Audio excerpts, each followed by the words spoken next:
Everyone, আসসালামু আলাইকুম। স্মৃতিস cooking রুমে আপনাদের সবাইকে আবারও ওয়েলকাম। আজকে আপনাদের সাথে ভীষণ মজাদার ঈদ স্পেশাল একদম বিয়েবাড়ির স্টাইলে বাবুর্চিদের রান্নার মতো জর্দা পোলাওয়ের একটা দারুণ রেসিপি শেয়ার করব। আশা করি আপনাদের সকলের কাছে ভালো লাগবে। শুরুতে বলে রাখি, ভিডিওতে একটা লাইক দিয়ে ভিডিওটি দেখা শুরু করবেন। যদি ভিডিওটি ভালো লাগে অবশ্যই একটা কমেন্ট করবেন, আর আমার চ্যানেলটিকে সাবস্ক্রাইব করতে কিন্তু একদম ভুলে যাবেন না। চলুন তাহলে কথা না বাড়িয়ে মূল রেসিপিতে চলে যাই। প্রথমে আমি এখানে একটা মিক্সিং বলে 1 কাপ চিনি গুঁড়া চাল নিয়ে নিয়েছি। চালটাকে এবার আমি পানি দিয়ে ভালো করে ধুয়ে পরিষ্কার করে নিব। আপনারা চাইলে কিন্তু এখানে কালো জিরা বা বাসমতি চাল দিয়েও এটা করে নিতে পারেন।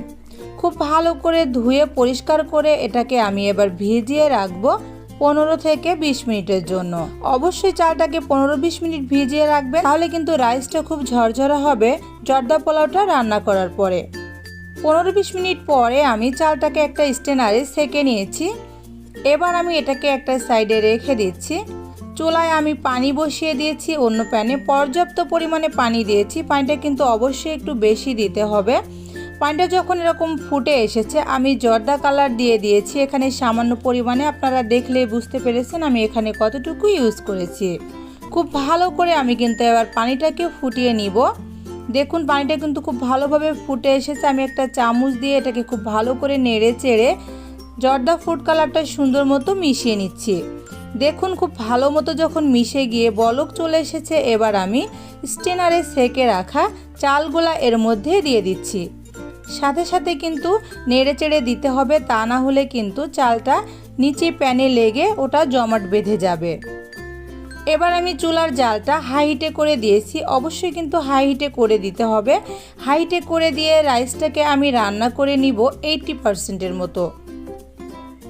খেয়াল রাখতে হবে এটা কিন্তু 80%ই রান্না হবে, এর বেশি হলে কিন্তু জর্দা পোলাওয়ের রাইসটা একদমই ঝুরঝুরে হবে না। দেখুন আমার 80%-এর মতো রান্না হয়ে গিয়েছে। আমি আপনাদেরকে একটু দেখিয়ে দিচ্ছি আপনারা কিভাবে বুঝবেন 80% হয়ে গিয়েছে। রাইসটাকে এভাবে 2 আঙ্গুল দিয়ে এভাবে টিপ দিয়ে দেখবেন। যদি রাইসটা একটু গলে যায় কিন্তু ভিতরে একটা শক্ত অংশ থাকে, তাহলে আপনারা বুঝবেন এটা 80%-এর মতো রান্না হয়েছে। এবার নামিয়ে নেবেন। আমি এটাকে নামিয়ে একটা স্ট্রেনারে সেঁকে নিচ্ছি। এটা কিন্তু সাথে সাথে একটা স্ট্রেনারে সেঁকে নিতে হবে, তা না হলে রাইসটা কিন্তু নরম হয়ে যাবে। অন্যদিকে চুলায় আমি একটা প্যান বসিয়ে দিয়েছি। এর মধ্যে আমি দিয়ে দিলাম 1 কাপ চিনি। সাধারণত আমি 1 কাপ রাইসের সাথে 1 কাপ চিনি দিই, তাতে করে আমার স্বাদের ব্যালেন্সটা খুব ভালো আসে।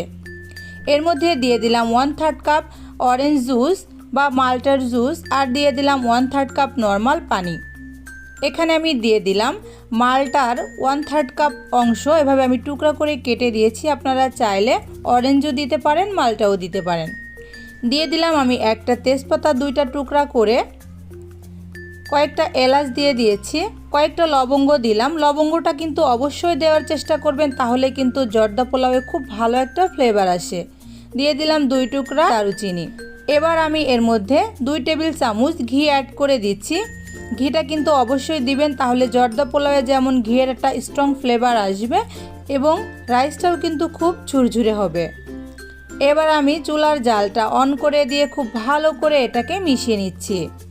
খুব ভালো মতো নেড়ে চেড়ে আমি চিনিটা গলিয়ে নিব। দেখুন এটা কিন্তু আস্তে আস্তে বলক আসতে শুরু করেছে, এরই মধ্যে চিনিটাও গলে এসেছে। বেশ কিছুক্ষণ এটাকে আমি জাল করে নিয়েছি। খুব ভালো মতো যখন গলে শিরাটা কিছুটা ঘন হয়ে এসেছে, এ পর্যায়ে আমি সেঁকে রাখা রাইসগুলা দিয়ে দিচ্ছি। রাইসটা দিয়ে খুব ভালো করে আমি সব একসাথে মিশিয়ে নিচ্ছি। আর রাইসটা দেখলে আপনারা বুঝতে পারছেন এটা কতটা ঝুরঝুরে আছে এবং কোন পর্যায়ে আছে। দিয়ে দিলাম একটু লবণ। আমার কাছে মনে হয় মিষ্টি জিনিসে লবণ দিলে একটা স্বাদের খুব ভালো ব্যালেন্স আসে, এর জন্য আমি দিয়ে দিয়েছি। আপনারা যদি চান স্কিপ করতে পারেন। বেশ কিছুক্ষণ নেড়ে চেড়ে নেওয়ার পরে এটা কিন্তু ঢাকা দিয়ে রান্না করা যাবে না। বেশ কিছুক্ষণ এভাবে আমি নেড়ে চেড়ে রাইসের মধ্যে যে রসটা ছিল আমি শুকিয়ে নিয়েছি। আপনারা দেখলেই বুঝতে পারছেন। যখন খুব ভালো মতো রসটা শুকিয়ে এসেছে, এর মধ্যে আমি কিছু কাঠবাদাম ও পেস্তা বাদাম কুচি দিয়ে দিলাম, কিছু কিশমিশ দিয়ে দিলাম, আর দিয়ে দিলাম কিছু মোরব্বা। এগুলো কিন্তু জর্দা পোলাওয়ে অবশ্যই দেওয়ার চেষ্টা করবেন, তাহলে আপনারা নিজেরাই বুঝতে পারবেন যে এর স্বাদটা কতটা বেড়ে যায়। আবারও খুব ভালো করে নেড়েচেড়ে আমি এটাকে রান্না করে নিচ্ছি। বেশ কিছুক্ষণ রান্না করার পর যখন একদমই শুকিয়ে এসেছে, এটাকে আমি ঢাকনা দিয়ে ঢেকে দমে রান্না করব 10 থেকে 12 মিনিট। 10 থেকে 12 মিনিট পরে দেখুন আমি ঢাকনাটা খুলে নিয়েছি, আর রাইসটা কতটা ঝুরঝুরে হয়েছে নিশ্চয় আপনারা দেখলেই বুঝতে পারছেন। এভাবে এই রেসিপিতে আপনারাও ট্রাই করে দেখবেন, এটা খেতে কিন্তু দুর্দান্ত লাগে। বাসায় অবশ্যই ট্রাই করে দেখবেন এবং আমাকে কমেন্ট বক্সে জানাতে কিন্তু একদম ভুলবেন না। এবার আমি এটাকে নামিয়ে নিব, আর নামানোর আগে আমি আরও 1 টেবিল চামচ ঘি দিয়ে নামাবো।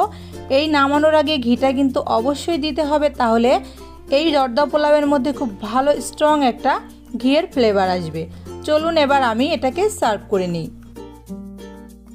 দেখুন আমি সার্ভ করে নিয়েছি। এবার আমি উপর থেকে কিছু কুচি করে রাখা বাদাম এভাবে ডেকোরেট করে দিচ্ছি উপর থেকে ছড়িয়ে। আর তারপর এর মধ্যে আমি দিয়ে দিচ্ছি কিছু সুইট বল। অবশ্যই সুইট বলটা কিন্তু দেওয়ার চেষ্টা করবেন, কারণ জর্দা পোলাওয়ে এই সুইট বলটাই কিন্তু খেতে ভীষণ ভালো লাগে। আর এই ঈদে অবশ্যই এই রেসিপিতে ট্রাই করে দেখবেন, এবং আমার রেসিপিটা আপনাদের কেমন লাগলো অবশ্যই কিন্তু আমাকে জানাতে ভুলবেন না।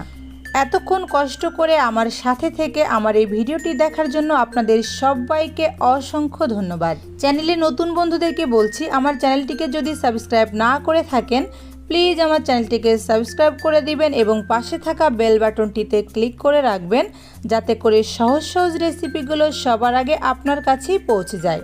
সবাই ভালো থাকবেন, সুস্থ থাকবেন। নতুন ভিডিও নিয়ে আবারও খুব তাড়াতাড়ি হাজির হয়ে যাব। আল্লাহ হাফেজ।